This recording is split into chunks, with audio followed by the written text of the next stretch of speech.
everybody, welcome back once again to RetroGameFix.com's Retro Jones podcast number 84. This is Mitch. And this is Mike. And Mike, I'm going to shoot it right over to you immediately so we can give out contact info. What is it? Because I don't know. It is. So there is a voicemail. We haven't done voicemails a lot lately. We used to do them all the time. But anyway, I will give that number at 678-995-5103. If you ever want to give us a call, you can do that. It's just a voicemail.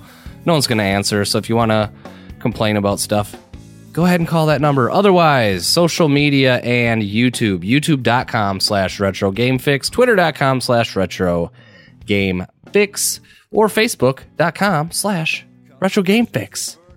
That sounds pretty good to me. Pretty easy to remember if you know how to put a whack/RetroGameFix. I wouldn't even be surprised if there wasn't other URLs you could add that to on the internet. Totally. Absolutely. So inevitably what happens every once in a while is we have a slow week for video gaming news, especially in the retro area. So we might just be cutting it a little short today, and we might be having a short little podcast 84. It's been a slow week for gaming. It's been a busy week outside of gaming, but that's life. That is what it is. So anyway, I got some stuff that's been some happenings that have been going on this week. Mike, what's been going on with you first? Well, before we started the show, I mentioned I changed my drink of choice. Okay. I am now I was a big dark liquor drinker. Wait, what? Yeah, whiskeys, brandies. I'm sorry. It might be the accent or something. I didn't quite understand what you're talking about. Some dark what? Dark liquor. Oh, yeah, that's what. Oh, liquor? Yeah, so I used to drink some dark liquor. Okay. In the morning. All right. So, I'm 34 years old, and eventually, kind of as a cheap thing, I drink Captain Diets. I started to go, it's a little bush league at this point, and it's just the sweetness started to get to me. So I'm now, as of a week ago, I've just been firing down gin and tonics. Okay. Yeah, it's kind of my new thing. Right on. We'll see how long that lasts. Finals week for school, that was a bunch of BS. So that's almost over. What else? Got the Mustang running. You did. That was fun. Also, if you're a fan of audio, I received my Bottlehead Crack with Speedball upgrade headphone amp. I've been taking pictures along the way for that, so stay tuned for that. And I bought a couple games, but I think before we get to the game stuff, probably kick it back over to you, man. I think you got some pinball news. Yes, absolutely. And I always preface it, I guess for the last however many months I've been doing this, pretty much after the Southern Fried Game Room Expo, I was pretty much like, I am totally bored with my arcade lineup in my house. And somehow I had gone to accumulate 19 arcade machines in my house. And my house is not big enough for 19 arcade machines. So after the expo, I played some Ghostbusters up there. I played a bunch of pinball, and I'm like, I need to get back into pinball again, even though pinball is ridiculously high right now, and that's the dumbest thing I could possibly do. But it's not going to come back down anytime soon. And am I just going to sit there and wait for it? No. I'd rather play some pinball and then wait for it that way. So anyway, price wise. So anyway, I've been getting rid of some stuff, and Whitney from Broken Token actually is coming down here soon to pick up my Mad Planets, and hopefully will join us on our podcast in that case as well. And so anyway, long story short, I think I was talking last week. Was I talking about the Roller Coaster Tycoon last week? Yes, you did mention that. Yep. All right, I might as well give a little history on this as well, since this is a gaming podcast. I might as well throw a little bit of information in there instead of just personal experience on this. But so Stern, 2002, Stern Pinball. For those of you that don't know, is I guess they're not the only pinball makers out there anymore. There's Jersey Jack is coming along with some amazing pinballs. They had the Wizard of Oz and the Hobbit is their most recent one.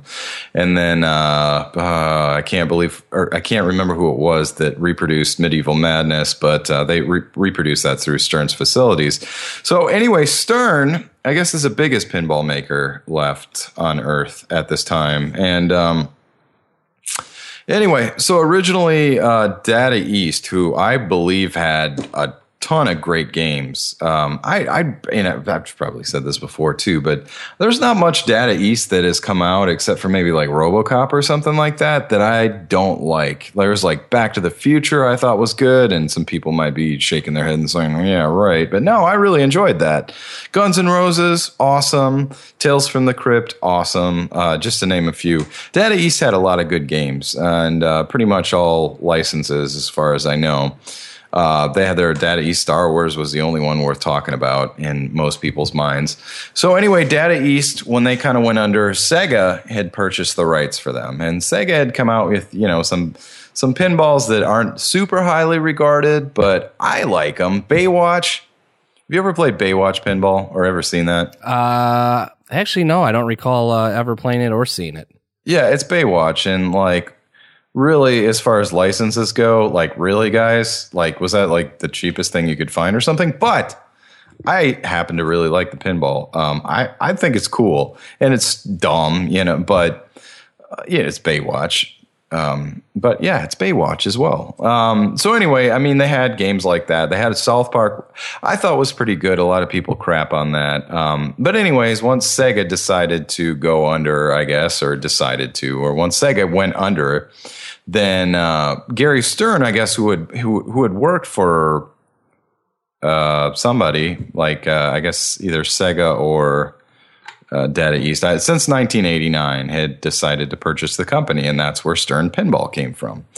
So I think in the early 2000s, I couldn't tell you exactly because I don't have it pulled up in front of me, but I think it's 2000 or 2001, they started producing pinballs under the name Stern. They'd kind of switched from Sega into Stern. So I was looking through, and trust me,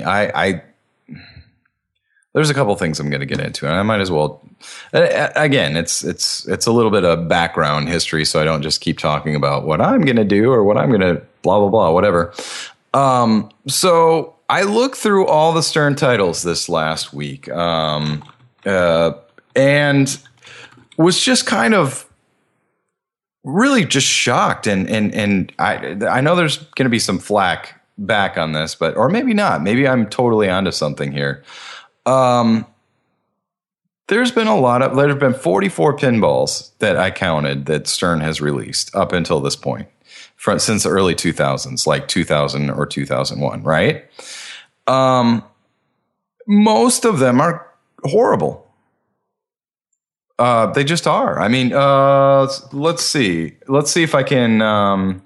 Let's see if I can pull up some prizes here, because there was a Stern pinball. There was a Stern Electronics previously, and I think it was his dad that had owned that. So I guess he had kind of had a pedigree in gaming since the beginning. But okay, all right.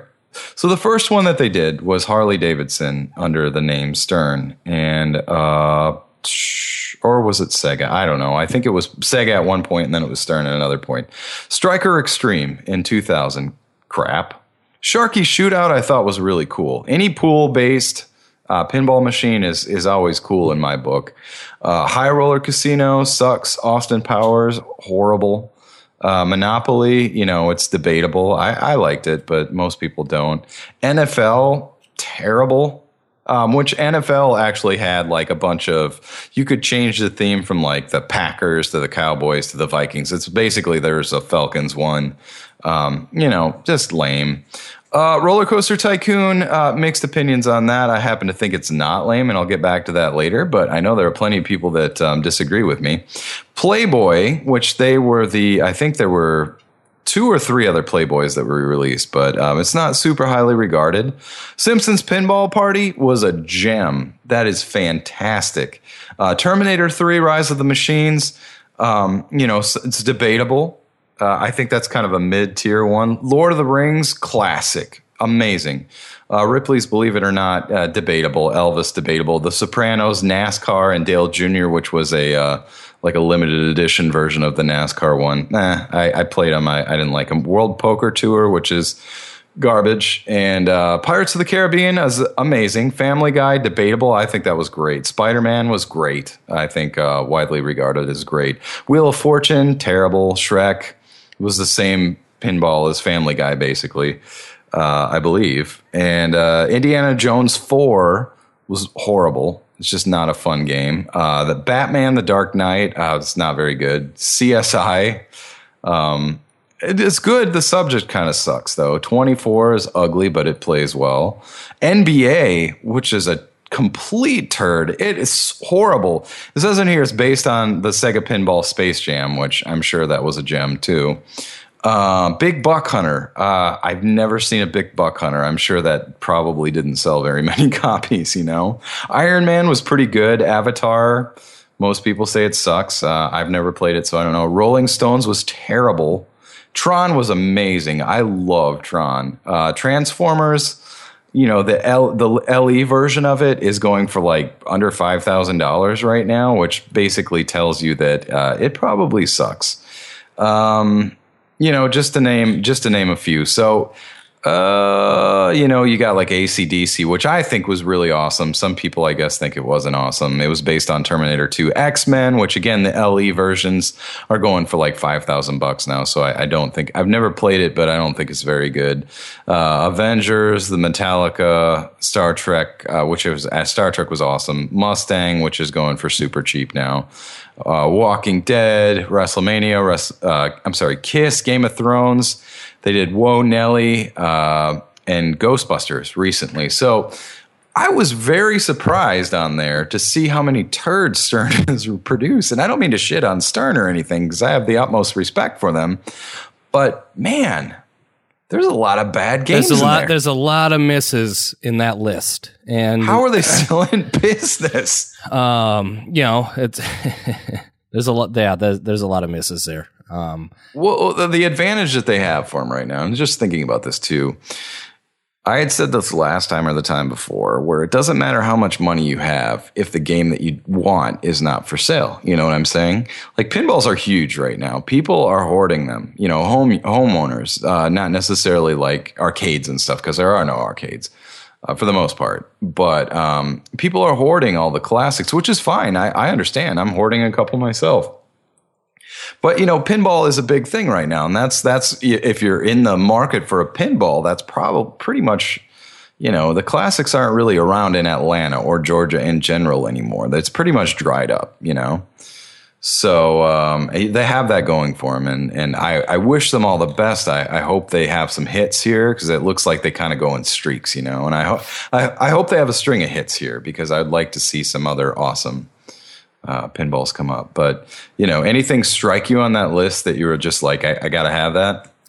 No, nothing on that list. I mean, if, again, we hit on it a little bit last week, you know, if they were to drop a Motley Crue, I'd be like, take my money. And you almost crapped this last week, or was it the week before? And you're like, oh my God, there was a rumor. Yeah, there was a rumor from a couple years ago. It doesn't look like it's actually a thing. But yeah, I mean, that would be really the only one. But that's, you know what, good pinball or bad, that's just kind of out of the fandom of the entire situation. But no, nothing that I was like, I got to have it. Yeah, I mean, there's like 5 or 6 on that list that are absolute classics. So I'm not saying that they've never produced anything great. I mean, they've produced some great, in my opinion, some great pinballs recently, too. Ghostbusters. I'm actually going to be purchasing one of those brand new in box myself. I think that the more I have played it, but the more I look it up and the more I see stuff on that, I think that's just a hit, man. And the thing is, too, they can't even produce enough right now. I don't have one right now because they're all back ordered. So the guy, the Stern dealer that I know, is just waiting on them to come in. So hopefully it'll be in the next couple of weeks or something. And I will own one. That to me is a instant classic, in my opinion. I really do. The only knocks I've heard on that are, oh, it's too hard, you know. Well, like I said last week too, I suck at pinball. Every pinball's hard for me. That doesn't stop me from playing them, you know. So, but the entire experience on that kind of excites me because, like I was saying last week too, like the artwork is on point, the music is on point, the bright LEDs are on point, everything is really just on point on that. And the one thing that will top it off on that, because I've said this before too, I can't stand they changed to red DMDs, dot matrix displays. For some reason, it looks really cheap to me. So the good news is color DMDs have been actually producing, color DMD replacements for a lot of newer versions. So and maybe in the next year or something, if they come out with one for Ghostbusters after I own one, I'm totally dropping a color dot matrix display in my Ghostbusters, and it will be the dopest thing ever for sure. So, but anyways, I am getting ahead of myself here. So I was talking about Roller Coaster Tycoon last week, and it really, I'm just reading a lot of reviews on it this week too. You've seen the playfield, right? What's your be honest here? What's your initial thought pattern on this? Well, no, I thought it was cool. I mean, really, other than the troll. I mean, I thought it looked pretty awesome, actually. The troll is a complete turnoff for everybody, and this is the thing. Really, what I got from all the reviews and stuff like that, you either have you literally you have people that love it or you have people that hate it. There's very, very little in between on that, and I like it. I played it before. My wife, while she was pregnant, she worked at my buddy's arcade for like several months, and pretty much just got paid to play Roller Coaster Tycoon, and it's pretty awesome. The people that love it say, you got to put in 10 to 20 games to really learn the rule set on it. And then it's awesome. And a lot of these people were like, I really expected to see this in the top 50 lists. And it's not. I mean, I think on Pinside, it's like 266 or something. It's like brutal as far as the rating goes. But it's a fun game. If you sit there and look, there are certain things here. And Stern has done this. See Rolling Stones. You have a cheap plastic Mick Jagger that's going back and forth on the playfield that just makes it look like you might as well have gotten this pinball machine at McDonald's as like a Happy Meal toy. You know what I'm saying? Mm-hmm. It looks cheap. And Pat Lawler, who also, designed Funhouse, Twilight Zone, Whirlwind, lots of these amazing pinball machines, and it had designed it. The guy is gold, man. I love his designs. And the one thing that turns everybody off about it is stupid freaking treasure troll that's up in the upper left-hand corner. It's called Dunk the Dummy. Is the whatever, the thing, the ride or whatever, the thing they have to activate or whatever, Dunk the Dummy. So at least they called it dumb. But the one that I have, because they're all different, I got the least stupid looking one that I could have possibly had, because they all came with different hair and stuff. And I got the one with black hair and like a black leather vest or something. So it's stupid, but it's the least stupid of all of them. I'm not saying it's not stupid. Can you take that dumbass troll out and put something else in it? You can, and I thought about that because I have like a Raphael Ninja Turtles. That's what I was saying. I was going to just say, can you just drop a Ninja Turtle in there? Yeah, I mean, they're just like zip tied. I think it's just its feet are like zip tied on there. So I could totally drop it, and I might consider doing that. I might consider just owning it though, and just being like, yeah, I'm like, it is what it is, Yeah. But it's a fun pinball machine. And so, anyways, I'm sorry. I'm totally dragging on this story as I am known to do every once in a while. So all last week, I was looking at this guy in New York that had one. It's $2,200 plus $130 shipping, which is cheap. Which is super cheap. I was like, hey, could you send me pictures of the wear marks and plastics and all that stuff? So we posted pictures of like the wear marks and the plastics and stuff, and oh my God, man, this thing was beat up. Not to mention that on the playfield, there's like a little LED sign that'll tell you like what to do and stuff like that. That's on the playfield. He was like, yeah, that doesn't work. So I'm like, I don't want to spend $2,300 on a project, I want something that works, When's the last time I bought something that actually works? Like, I don't think ever. So I continued looking, and I happened to find one near Orlando from this place called Little Shop of Games that extremely reasonably priced. Look, they threw in shipping for me, so it was included in the price, $2,500. Like, that's exactly what it's worth. You know, some people might argue 24, but I don't give a crap. You know, $2,500 for an exponentially nicer pinball machine. This one is very, very, very nice. Very, very small wear mark on the out hole, but all the plastics are perfect. Everything looks great. They did a nice job of restoring this. So here's my problem, is that I ordered it on Friday, right? I sent them the money on Thursday, and they shipped it out on Friday. It only takes a day to get to Orlando from Atlanta from Orlando. The problem is the stupid shipping company is not open on the weekends. That's the rub. Yeah, that's the rub. So, you know, it comes in at like 1 o'clock in the morning. Saturday morning, and I'm like, okay, well, it's there now. I can't get it until Monday after 5 or 6 o'clock or something like that. So yeah, they're open 24 hours a day every other day of the week, but I guess I was a day late on the ordering it, so that's kind of sucked. Like, I now own a Roller Coaster Tycoon and I'm super stoked about it, but alas, I cannot have it until tomorrow. So I will probably I will definitely have something to talk about as far as that goes next week. So, yeah, that's my story. I'm excited about it. Again, you either love it or you hate it. I understand if you hate it. I don't care if you hate it, to be honest. It's fine. I like it. So, and again, it seems to be one of those that once you play it 10 to 20 times and really kind of understand what you're supposed to be doing on it, it's awesome. So I'm not alone in thinking that it actually is awesome. You know, you got either 9 or 10 ratings, or you got like a 2 or 3 rating. You know what I'm saying? So I'm looking forward to it, and then I'm looking forward to my Ghostbusters soon after. So we'll have plenty of pinball. I kind of, it's funny because when I decide something, it's on. You know, it's done. And I was like, you know what? I'm gonna get back into pinballs. And you know what? It's done. Like, it's crazy. The turnover is kind of almost seems like it's been instantaneous, So anyways, that's my long story. I thought I'd throw a little, I thought it was interesting about the Stern.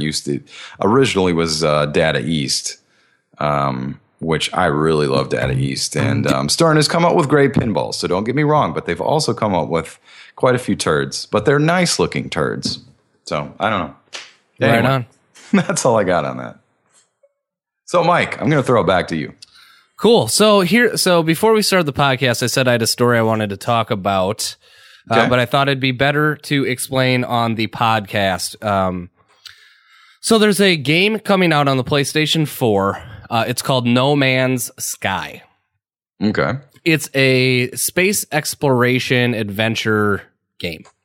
And it's procedurally generated, which is there's supposed to be millions of planets, and the chances of you running into a friend are like 0.0000001%. I mean, huge, right? Mm-hmm. And so the developer, Hello Games, a team of like 5 to 10 people, they had a tragedy many years ago where their offices got flooded and they lost the game. Sony came in, bought up exclusive console rights for it, at least for a limited time, and then it's also going to go on PC. And so this game has had a storied history. And I don't think the developer hyped it up, but the game over time has continued to get hype because it's just like, what is this endless game we're going to be able to play? That's kind of dangerous for obvious reasons. So. Very dangerous. So anyway, review copies were not going out until Monday. So reviewers actually won't have copies in their hands until Tuesday. So reviews for this game are going to hit probably a few days after the game is actually available to purchase. And usually that's a bad sign. But for a game like this, where it depends on exploration, things like that, I'll kind of give the developer the benefit of the doubt, right? Right. So fast forward to, anyway, last week, essentially, a couple retailers broke street date. And someone that got their copy early put it on eBay, and somebody bought the game for $1,200. Oh my God. Well, it's an oh my God. I thought that at first too, and this is where I kind of want to get your opinion. So anyway, this guy spends $1,200 on this game. And he starts posting videos of it online. And a lot of backlash happens. So apparently this guy was on Reddit and he does game reviews in the past. And I want to get your opinion first before I throw you where I ended up landing. Okay. So he's done reviews in the past. He spent the $1,200 on this game. Apparently it's not the first time that he's done it. So he starts posting these videos on Reddit. Now there's a few layers to this onion to kind of peel off. Okay. Once he started doing videos, the main producer, I believe, or one of the primary faces at Hello Games, Sean Murray, started tweeting out and actually tweeted at this person as well. We've spent years filling No Man's Sky with surprises. You've spent years waiting. Please don't spoil it for yourself. This was 5 days ago. So let me just go from there. So he's worried that people are going to watch videos 5 days early when they could just wait to purchase the game and still watch videos when it launches. Secondly, he then reaches out to this guy and starts going back and forth trying to get him to not do videos of the game. And he's mad at the guy streaming the game. I have thought that was a bit misplaced. Be mad at the retailer that broke street, right? Yeah. So again, when is the release date on this officially? Tuesday. That's what I thought. Okay. All right. Yeah. What's the big deal? Who gives a crap? So anyway, and I want to hit one third point. Yeah. Okay. I didn't know if you're done with your points. The internet kind of went a rage of mixed opinions about who is it. And I can see both sides, but who is this jackass? He spent the $1,200, and then people are like, I don't understand it. And then on the other side of it, people are like, well, if you have the money, spend it where you want. It goes back and forth. But knowing that, I mean, again, I'm kind of throwing it at you, but what are your thoughts? I mean, here's a dev that's worked very hard on getting a game out. Yeah. For all intensive purposes, they showed like a month and a half ago that the game was done. They didn't release it because they want to find a better time to release it. They chose to do physical copies because people still love physical media. This wouldn't have happened if it was digital, obviously. And a retailer broke street 1 week early, and the game dev went after the person streaming the game to the point that they actually made copyright claims on Vimeo, YouTube, and Dailymotion to get videos pulled. And I don't understand how there's a copyright infringement claim there either, considering that it was a retailer that broke street, and I don't think there's anything in the terms of service, in the terms of content, that is prohibiting this person from streaming the game regardless of when he got it.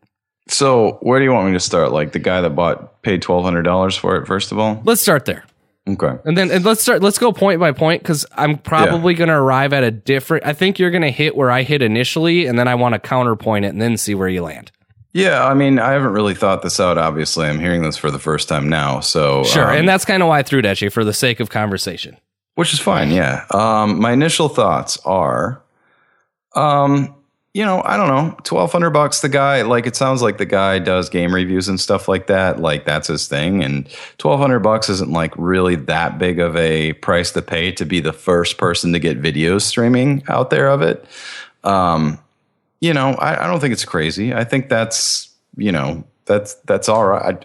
I mean, as far as that guy goes, $1,200, that sounds like actually a pretty good deal to be the first person to get a hold of this. The thing is, whoever the retailer was that broke street, did they sell any other copies, or was this it? This one, I think they did. This was the biggest one because it hit eBay and the guy spent $1,200, and so the internet was like, essentially went after this guy, like, what a douchebag. You could have just waited a week, blah, blah, blah, blah, blah. And I'm on the same side as you in the fact that, like, if you do some game reviews, you can't get early copies. How is this guy... What? You can't get better. You can't get better exposure than that. I mean, we're talking about it right now, right? Well, exactly. And in fairness, if you're not a major game publication, you're not going to get games for review copies of games for people. So this guy went through a different channel to acquire a game for $1,200 and he was the first one to hit the internet with it. I got to be honest with you, Mitch. If I would have known this thing was on eBay, I would have gotten it. I would have spent the $1,200 because I know what that would have done. Well, exactly. Like I said, it's apparently the internet has exploded about it. And that's the thing. My initial thought was like, holy crap, $1,200. And then 2 seconds later, I was like, wow, that's money well spent. You know, like that's a pretty well spent $1,200 right there to make yourself like infamous, you know, like just to turn like, you got the game developer, you know, contacting you and, you know, pleading with you and all that stuff. And you got all these people either calling you a douchebag or, you know, or saying, wow, that's pretty smart. You know, like you create all this controversy and through this controversy, you kind of created an even bigger name for yourself, I think. I don't know. Well, so that's my initial thought on it. So I agree. And the other part that so this bubbles up for me a little higher is I got to be honest. I actually applaud the guy and say, you know what? Granted, he had it early. There wasn't a first day patch in place, all of this other stuff. Yeah. But I got to give kudos to a guy that's going to say, I want to review this game. I want to play it first. I'm going to put my money on the line instead of being one of these mainstream review sites that waits for a free copy that is under embargo, that might have stipulation, you know, all that other bullshit. Like, this is the grassroots gaming review aspect of the internet now. And these larger websites just aren't on board with it. And I got to be honest, I don't understand why there was so much hate around the fact that this guy... Dude didn't do anything wrong. No, he did nothing wrong. The retailer did. Retailer did, yeah. And then Sean Murray asking the guy to stop doing the videos. How about people that have it pre-ordered and don't want to spoil it for themselves, just have some willpower and not watch the fucking videos? So have we officially transitioned to point number 2? We have transitioned. Okay, all right. Go on. Okay. Well, right. No. Okay, so that's it, yeah.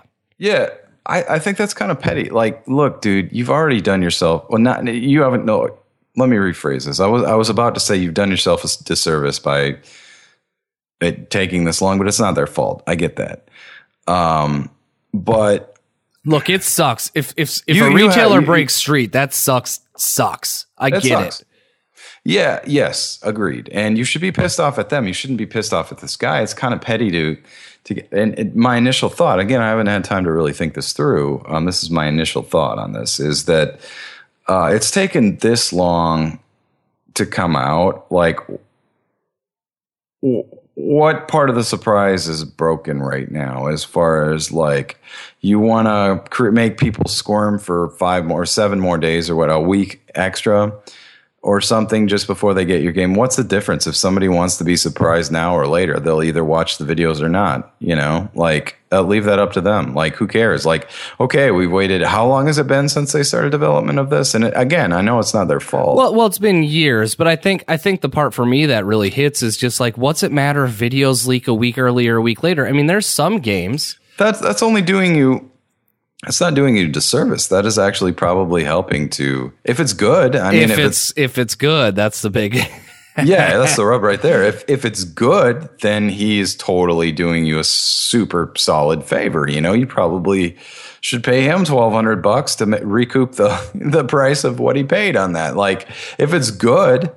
I mean, if he's sitting there shitting on it, I probably would be a little worried if he was like, "Oh, this sucks and this sucks and this sucks." Well, he wasn't shitting on it, but he found a couple exploits that'll probably be fixed. But it's just like, you know, hey, the guy spent his own money. Yeah, well, and the crap that needs to be patched, that happens with every game. So what? I don't know. I really don't see that big of a problem with it. I would understand them saying, look, man, that's not cool if the guy was just like, this game is garbage and you waited all these years for nothing and blah, blah, blah, blah, blah. But if he finds a few bugs in there, a few things that need to be patched, so what? That's what games need to do. You know, it's like, as long as he's being truthful and honest, and it's like, you know, I'd probably understand the hate about it if he were totally just shitting on it, whether it was well-deserved or not. I get that. But, you know, if he's impartial or... But even then, it's like it's still the retailer's fault, right? It is. I get that. I'm just saying I would understand more the developer. Oh, certainly. The developer's position Certainly. if he was out there just crapping all over it and stuff. I would understand that more. I don't. It almost makes you look like a weenie by trying to contact this guy and be like, "Come on, man, blah blah blah." Like, what are you?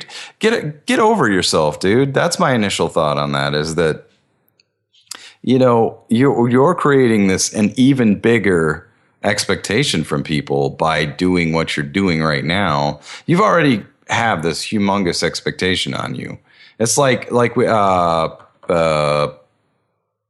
Chinese Democracy, Guns N' Roses. Yeah. Right. Yeah. I waited 14 years for that album. I'm not even kidding. I actually waited. Great album. Yeah, I mean, half of the songs are amazing and half of the songs are meh, whatever. But I think overall it's pretty solid. You know, for an Axl Rose album, and you know, and no, I mean, I don't have a problem with it. I wasn't disappointed or whatever. But the fact of the matter is, when I was in 7th grade, and I've told this story on the podcast before, picked up my Metal Edge. I used to really be into Metal Edge, and they were talking about, the new Guns N' Roses album. And I think it was Buckethead from Primus. Yeah. Just, you know, some crazy cats who I really didn't know anything about. And like a dude from 9 Inch Nails, and I don't even know who it was. I was like, I don't know what to think on this, but it's a new Guns N' Roses album. I want this, you know? Mm-hmm. I can't wait. It's going to come out next summer. Next summer comes along. Next summer, the next summer, the next summer. 2001, I remember actually hearing a couple songs, 2000 or 2001, a couple songs they had from Brazil or something that they'd played, like, that were from that album. And I was like, okay, that sounds pretty good. And then, you know, 14 years later from my initial thought on it, they had come up with it. And, but you're creating these huge, sorry, I'm trailing off here, but you're creating these huge expectations that I think might get to a point where it might be impossible to meet, no matter what. Yeah. You could release Appetite for Destruction after 14 years.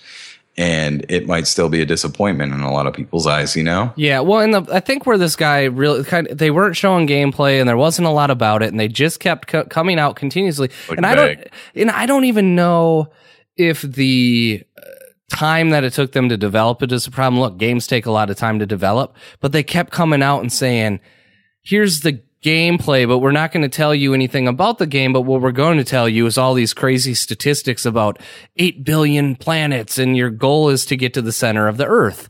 So, and I'm going to sidetrack a minute on point 3 because I want to get back to that. Go for it. I've already sidetracked like 15 times. Because you did hit on part of it, but so anyway, this guy posts the videos and comes out, and of all, he stopped doing the videos.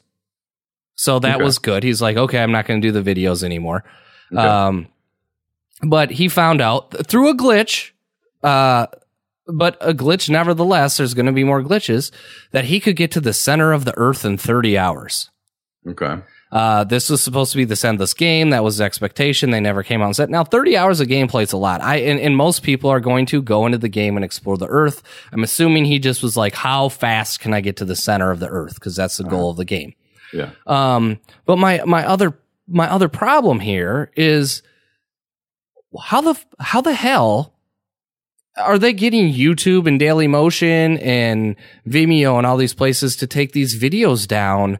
I have not read the terms and conditions, but man, I don't think that I don't know what kind of copyright claim you're filing there.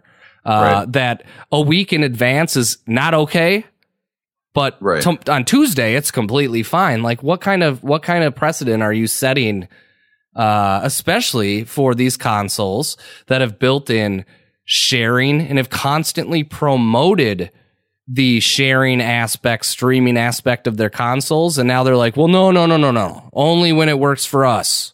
Right. So I don't know. It bothers me. It bothers me a little bit, and it just reeks of. I don't know what it reeks of. It just rubs me the wrong way. No, it seems really petty. You know, like to me, it just and there's probably more to it that I don't know, but like from just general dumbass me, my first thought on it, it really seems kind of like, dude, just get over yourself, man. You're not like Mozart of the gaming world here or something like that. Like, you know, you're not like, I understand this is a project that you've worked really hard on and stuff like that. But like, what's the difference? What's the difference that a week? I actually think so here's the thing. So this guy, Sean Murray, his podcast, like he actually comes across as like the nicest, most caring person in the world. Okay. But he also like, that also comes across as like his shortcoming of like, I think this is where that's bubbling up is like, man, you're like the nicest guy in the world and you're a game dev and you're making this great game. And then your game leaks and all of a sudden you're like, poor me, poor us. And it's like, dude, it's a fucking week. Yeah. It's not like you're ruined or anything like that. And like you brought more I didn't even know it was leaked until it became a thing after they started going back and forth. So I was the fact of the matter is, and we've said this already basically, and maybe not directly, but dude, you've just gotten so much more publicity off of this thing. Like, why fight it? You know, like you're turning what could possibly be a huge, you know, stop on the start. You know, it's like you're creating what could be a huge publicity like coup for you into like negative publicity possibly. I mean, I don't know how many people think like we do on this, and you know, we might not know the entire story or some certain things that maybe doesn't make him look like a weenie. But you know, it's just take the publicity here. You're probably going to sell. You probably have a lot more intrigue. Because he's essentially just giving the vocal minority a hammer. Yeah. And letting them go to town. And it's like, I think most people are going to go, wait, I didn't even know. Because Sony has barely promoted this other than a couple interviews. I didn't know anything about it until now. That's what I'm saying. And I'm intrigued. And I think people are going like, what's this game? Because especially for VR and everything else, like I'm going to get the game. I actually thought about not getting the game because after I saw that reaction, I was like, this guy's a douche. But I want the game. I want to play the game. It sounds cool. It's interesting. It's ambitious. And like, what's the name of the game again? No Man's Sky. Okay. And I want it, and I'm gonna play it, and it's cool. But I just go like, if I'm average gamer guy, and I know we talk about average gamer guy sometimes, and I go, wait, I haven't even heard of this. What, you're telling me there's a spaceship game with billions of things, and I got to get to the center of the Earth, and it's going to take 30 hours? For most people, they're like, 30 hours? Get to the center of the Earth? Fucking, you can land on planets and name your own planets?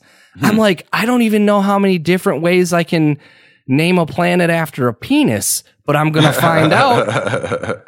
It's like Big Johnson Dicks or something like that. Skeet thrower. By the way, that was an actual thing on Craigslist that I sent to Mike today. Somebody's selling a skeet thrower. It was yeah. Clay pigeon, skeet shooting. Yeah, for skeet shooting. But yeah, I mean, there was a better way to word that, and they said skeet thrower, and I've like skeet thrower for sale. Like, what are you selling? Anyway, so back to the game though. I'm looking up pictures. It looks amazing. It looks amazing. I think it looks awesome. I am actually excited about it, and that's why I was just like, this guy coming out and saying 30 hours, but it took a glitch. And he had, for the most part, everything. And they're like, here is the contradiction for me.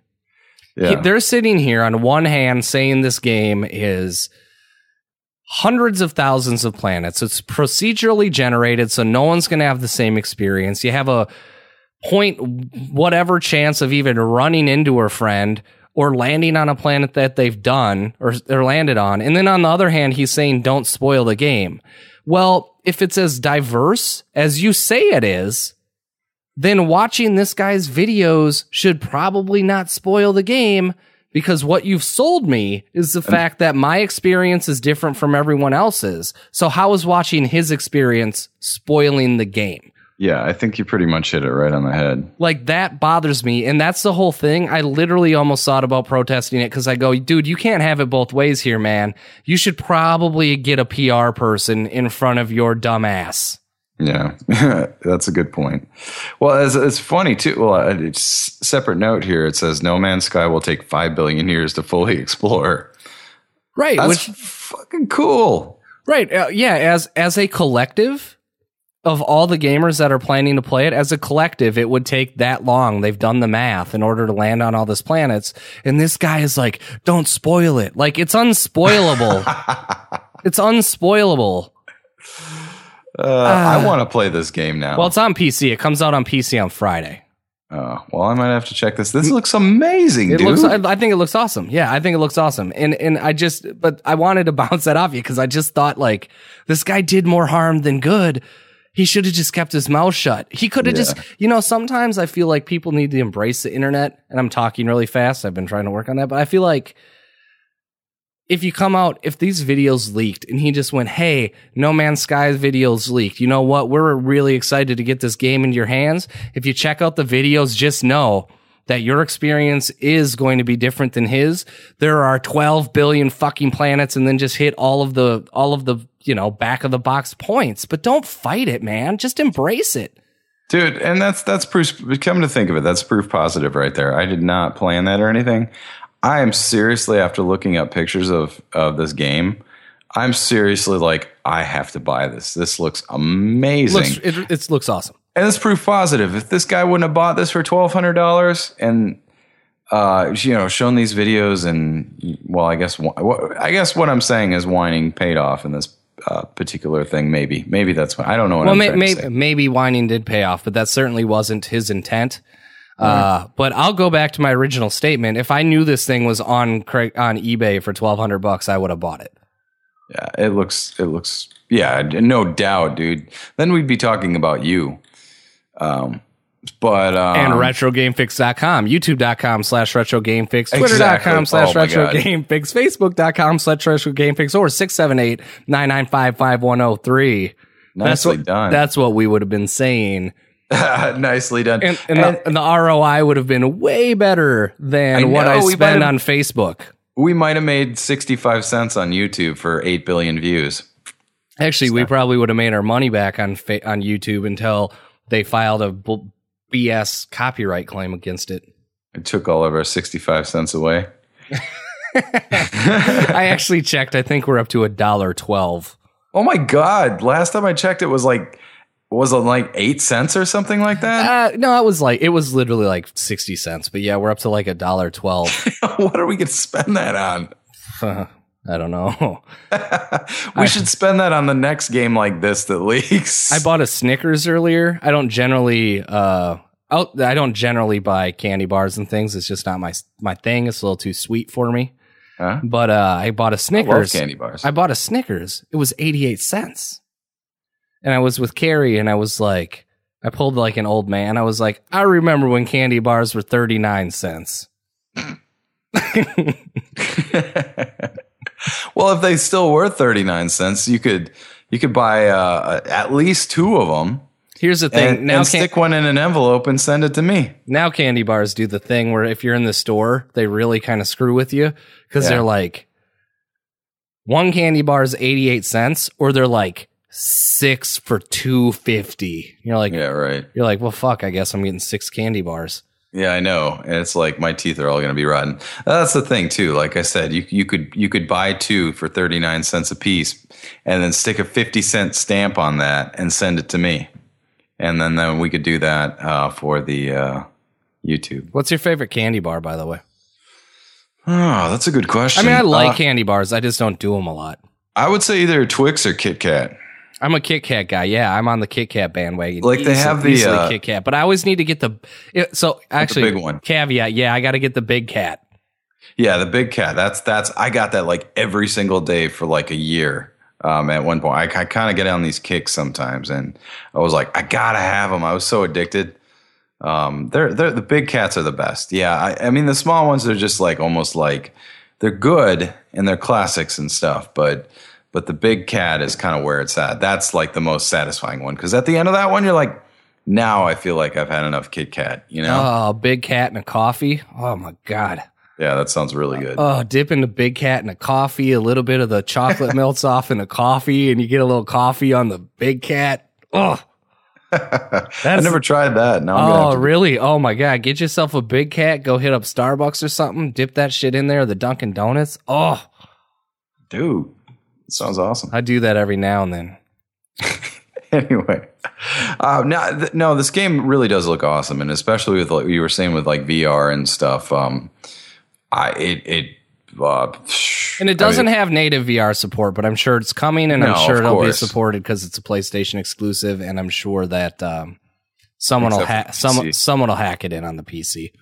Yeah, and it's perfect for VR, I think. Because what was the one that Elite Dangerous, and there was another one too that was more like a demo, like a mini game type thing or something. I had it where you could explore space, and it was freaking amazing, dude. I don't even remember what it was called, but like you were in like this space station or something like that, and you walk into one of two ships.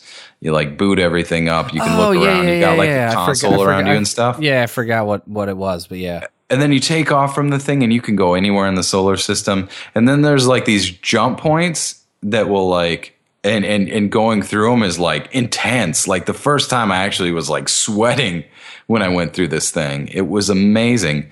Because when you got through this jump point, everything's dark and you just see your breath. And I was like, oh my God, that's like, I'm actually, it was, I thought it was somehow like picking up my breath or something. And then I was like, oh wait, I stopped breathing. And then it was still doing it. But yeah, like space exploration VR, it's kind of terrifying. It's almost like, to me, it's like the deep blue sea, like terrifying, deep outer space, terrifying. But like, it's one of those things that I got to do it. It's like a roller coaster, So VR and space exploration and stuff like this, that's a winner to me, I think. Well, the reason that I think this one is really well suited for VR is the fact that like things like Elite Dangerous and EVE Online and some other stuff is the fact that those are a little more competitive. Sure, you can kind of go get into your niche and do whatever the hell you want to do. But like they've said in No Man's Sky, you can kind of just go explore on your own. Because I don't always want to feel like, these other online players are attacking me and da-da-da-da-da. I just want to be in space and explore. And I think that would be so awesome in VR. It would be. Like if they announce VR for this on PC, and I think that we haven't discussed it in a while, but yeah, the Valve VR is where I'm going to land. I think you probably pretty much were already on that bandwagon at this point. Yeah. Yeah. If this thing, gets native VR support, and I'm sure they're going to put it to PlayStation first, but if it I'll be like, probably should get a Valve VR. Yeah, that would be an amazing. That's what I'm talking about as far as VR goes. Stuff like this, like the scenery and everything in this is just beautiful. Like, I don't know, man. I'd probably have to be in. That's the thing, I'm spending like $7,000 some on like pinball machines. What's another G? I could do it. I just need a reason, Yeah. Well, here's the thing too. We talk about VR, and a lot of people always hit the, well, how are they going to make realistic games? And I've even said it, and I'm going to kind of eat crow a little bit. Well, how are you going to do these great graphics in VR games? And actually, I think the answer is you don't. You create crazy environments like No Man's Sky, where you go, oh, that ain't real life. I want to see what that's like in VR. Well, it's perfect, too, because it's not on any kind of rails or anything like that. It's like exploration. And so far, that's what they do well on VR. At this point, that and racing, and racing is still mixed at this point. I know a lot of people really love the racing VR aspect. I actually still prefer. It's great in small doses. I still prefer a monitor for VR racing or for racing, even with my setup. But yes, but I have to say that with you saying that, I had my first flash since I sold my Oculus. Of like, God, I wish I still had that. Yeah. We didn't really expect them to be $700. Well, no, I'm talking about the VR, the DK2. Oh no, I know. But when we sold them, I think we both thought we were going to be able to buy production units for like $350 as well. Yeah, we did. So we sold them because when we sold, in all fairness, we sold our dev kits for like $600 each. I know, and actually looking right now, I see one for $299. free shipping for a DK2. There you go. It's a DK2, but but I'm telling you, that's like my only flash of remorse on selling that. That's the only one that I've ever had, and I sold that how long ago? Well over a year, almost a year and a half ago. Yeah. But racing, actually, it made me sick. But there's like a couple racing games that had support for DK2 or for the Oculus that I was really actually just kind of powered through sometimes, and it was fun. I mean, it was a cool experience until I got didn't you try it with not Dirt, Grid? Grid was one of them, and gosh, I can't remember what the other one was, but it was awesome. It was pretty awesome. Grid didn't make me as sick. Actually, Grid was the only one that I think I could handle like without actually getting sick. But the problem is that the in the car view on Grid was like super pathetic. It was fuzzy, so it didn't really mix well with Oculus in that respect. But anyway, so now I totally don't miss the Oculus now that I've kind of talked that out. So I'm glad. Good talk. Right on. So anyway, I've got a couple more things if we've got time. It's funny, whenever we sit down and think it's going to be... We're like, we don't have anything to talk about. We always got things to talk about. So a couple games that I started playing this week. So a few weeks ago, you had mentioned that your buddy was like, hey, Limbo is free. And then it wasn't free because the thing expired, but they were making a game called Inside. Okay. I think you remember the same people, right? Same people, right? So I started playing Inside today on Xbox One. Okay. It's a puzzle game, dude. Get it on Steam. It's fucking awesome. Same art style, puzzle game. Actually, let me give. So I'm gonna tell you a little bit about it that aren't. Let me put this out there first. Limbo, I actually did go ahead and download that. And I started playing it, but and this is totally like one of those weird things that like now that I'm a parent, I'm like, this kid in this reminds me of my son, and it's really like disturbing to me. So I couldn't play it. Okay, well then you're not gonna. Okay, that said, then you're not gonna want to play this. Okay. Yeah, you're not gonna want to play it, but it's awesome. Okay. Yeah, I believe you. Limbo looked awesome. Carrie was watching and like, that's fucked up. Yeah. Like, and then watched another thing and like, that's fucked up. This one's a little more abstract in the fact that it doesn't feel real enough life to completely concern me, because I had those thoughts as well. Maybe watch a couple videos on it. Yeah. But anyway, I've been playing that. Really enjoying it so far. I think it's about a 3-hour game. I think I'm about an hour and a half in, and then Oscar walked up. My dog Oscar walked up and turned off the Xbox with his nose. Oh, you douche! And I was like, all right, I guess I'm done playing. And then Carrie and I. So, have you played through any of the Telltale games? They did Walking Dead and some other games, Game of Thrones. Back to the Future. Yeah, I played Back to the Future, a couple episodes, and one episode of Walking Dead. So they've gotten better. I don't know. Back to the Future kind of sucked. I the only time I actually got through a full thing was the first season of Walking Dead, and then I stopped caring about Walking Dead. But anyway, Batman came out, and Carrie and I picked that up last night, the first episode, for $5, just to see, because Carrie likes games. She likes watching me play games, but she doesn't play a lot of games. And so we played through the first episode of Batman, and it was great, man. $5 is about 2 hours. I did the controller because there's some quick time events in there, and then she picked all of the responses to the dialogue. Yeah. And it was a lot of fun. And the reviews came out, and a lot of the people that are real hardcore into the Batman lore, maybe so much didn't like it because they reimagined some things. And I'm like, y'all motherfuckers just don't get it sometimes. Like, I had a great time with it for $5, 2 hours. We could replay it, got some trophies.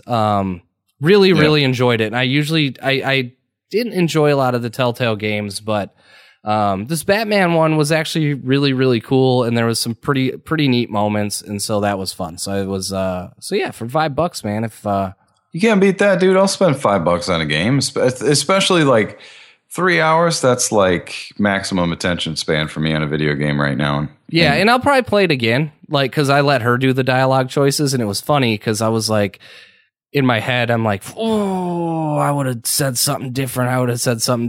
So we're probably going to replay that a couple times. And the full season is $25. So, I mean, but for $25, you're getting 10 to 15 hours of gameplay. That's not bad. To be essentially told a story. So that was cool. And then the only other thing I want to talk about briefly is, that headphone crack amp. I don't know if you looked at pictures of this, but it's a build your own. I did. I saw that on the Twitter. Yeah, so it's a build your own headphone amp. So, I didn't know what it was, to be honest. I thought it was like a bass amp or something. I was like, what the hell is that? No, it's a heheadphone amp. And people are like, why do you need an amp for headphones? I'm not going to get into that. That's my thought too. I will get in. I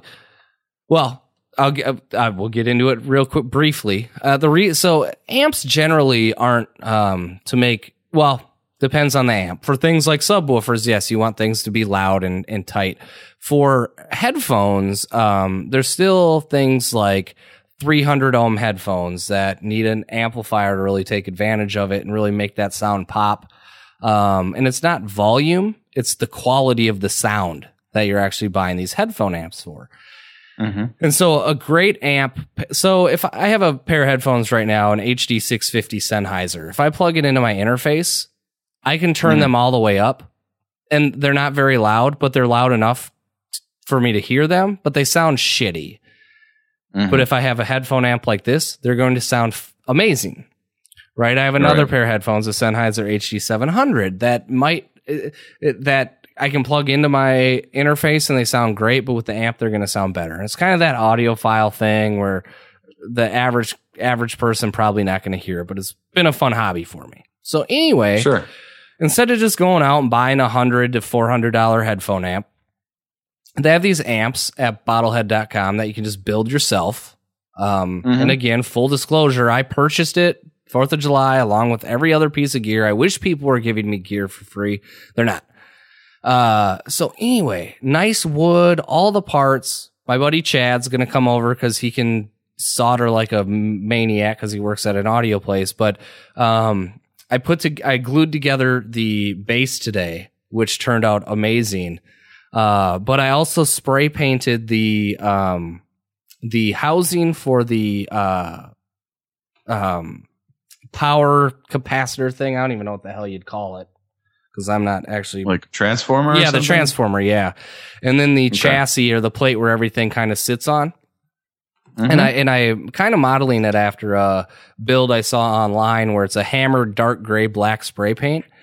And so anyway, I had it spray painted perfect. Where I don't know if you know what that hammered spray paint looks like, but it's kind of like it has like a forced orange peel.